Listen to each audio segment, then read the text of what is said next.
و این هم یک غزل تازه. هرچی میگویی مرا ای دوست افغانی مگو، هرچی میگویی مرا ای دوست افغانی مگو، قطع قطع کن مگر از نسل ایوانی مگو.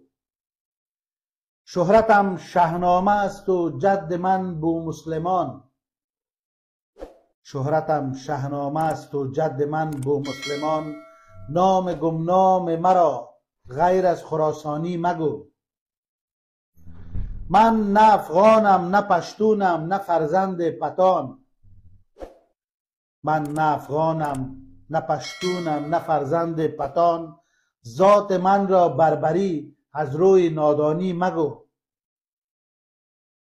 مادرم خوانده به گوشم بوی جوی مولیان، مادرم خوانده به گوشم بوی جوی مولیان، هفت پشتم را به غیر از نسل سامانی مگو.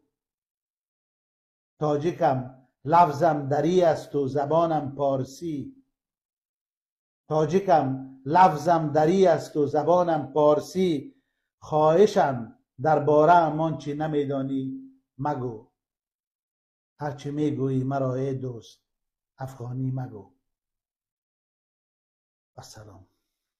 افغان برای تو برادر شدنی نیست، در حق و حقوق هیچ برابر شدنی نیست. 100 بار برادر تو اگر خوانیش از دل، بهر تو برادر چی که خواهر شدنی نیست.